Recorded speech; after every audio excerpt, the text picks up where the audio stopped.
কাগজ দিয়ে তো অনেক কিছুই বানিয়ে দেখলাম, কেননা ভাবলাম আজকে একটু অন্যরকম কিছু ট্রাই করা যাক।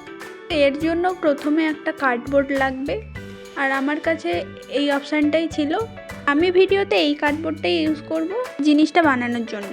আজকের এই কার্ডবোর্ড দিয়ে আমার খুব প্রিয় একটা ইনস্ট্রুমেন্ট বানাবো। জানো তো, ছোটোবেলা থেকে গিটার আমার খুব প্রিয়, কিন্তু তা কখনো শেখা হয়নি এখনো পর্যন্ত। এই ভাবলাম শেখা হয়নি তো কি হয়েছে, কাগজ দিয়ে তো আমি বানিয়ে ফেলতেই পারি। ছোটোবেলার শখটা পূরণ করার জন্যই লেগে পড়লাম কার্ডবোর্ড, আঠা, কালার নিয়ে গিটার বানিয়ে ফেলার জন্য। এবার তোমাদেরকে বলি কী করে এটা আমি বানালাম। প্রথমে আমি কার্ডবোর্ড দিয়ে গিটারের বডিটা বানিয়ে ফেললাম। এর জন্য প্রথমে গিটারের বডির শেপে কার্ডবোর্ডটাকে কেটে নিয়েছি এবং এই সেম সাইজের দুটো কার্ডবোর্ড কেটেছি। এবার এই দুটো কার্ডবোর্ডের মধ্যে যেটা সামনের দিকে থাকবে সেটাতে আমি একটা সাউন্ড হোল বানিয়ে নেব। গিটারের নেক পার্টটা অ্যাটাচ করার জন্য আমি সাউন্ড হোল থেকে সামনের দিকের পার্টটা একটু কেটে নেব প্রথমে। এবার বডির জন্য যে দুটো কার্ডবোর্ড কেটে রেখেছিলাম ওটাকে অ্যাটাচ করার জন্য আরও একটু কার্ডবোর্ড আমি ইউজ করছি। তো লম্বা করে ওই কার্ডবোর্ডটাকে কেটে দুটো বডির মাঝখানে আটকে দিয়েছি। এরপর নেকটাকেও অ্যাটাচ করে নিলাম। ব্যাস, আমার বেস মোটামুটি কমপ্লিট। এবার হলো কালার করার পালা। পার্সোনালি আমার এই কালারের গিটার খুব ভালো লাগতো, তাই আমি গিটারে কালার করার জন্য এই কালারটা ইউজ করছি। তো তোমরা যদি চাও এই কালারটাও করতে পারো, বা তোমাদের মনের মতো যে কোনো কালারই ইউজ করতে পারো কালার করার জন্য।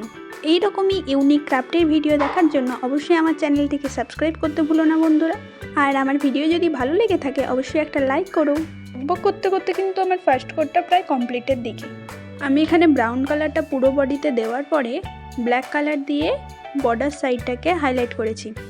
গিটারের বডির পার্টটা পুরোটা কালার করে নেওয়ার পরে বাকি ছিল নেকের পার্টটা।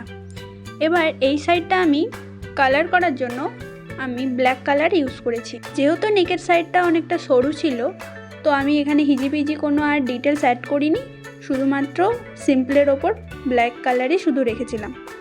ছোট্ট সুন্দর শেপের কার্ডবোর্ড আমি কেটে নিয়েছি, যেটাকে আমি এখানে ব্রিজ হিসেবে ইউজ করব। ব্রিজটাকেও কিন্তু আমি ব্ল্যাক কালারই করে নিয়েছিলাম।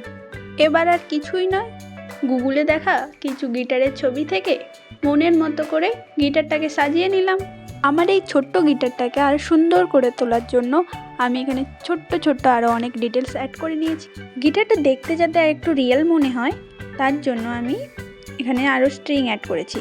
আর স্ট্রিংগুলো বানানোর জন্য আমি কী অ্যাড করেছি বলো তো? সাদা সুতো। সাদা সুতোগুলোকে আমি এখানে সেলাই করে নিয়েছিলাম। ব্যাস, তারপর আর কিছুই না, সাদা কালার দিয়ে আর কিছু ডিটেলস অ্যাড করেই কমপ্লিট আমার ছোটোবেলার শখের গিটার। তোমরা কিন্তু অবশ্যই কমেন্টে জানাতে ভুলো না যে কার কার আমার মতো এই গিটার খুব পছন্দের একটা ইনস্ট্রুমেন্ট। চলো আজকে তবে গিটারের ফাইনাল লুকটা দেখিয়ে এখানেই শেষ করছি। দেখা হচ্ছে পরের কোনো ভিডিওতে। ততক্ষণের জন্য ভালো থাকবে, সুস্থ থাকবে, টাটা।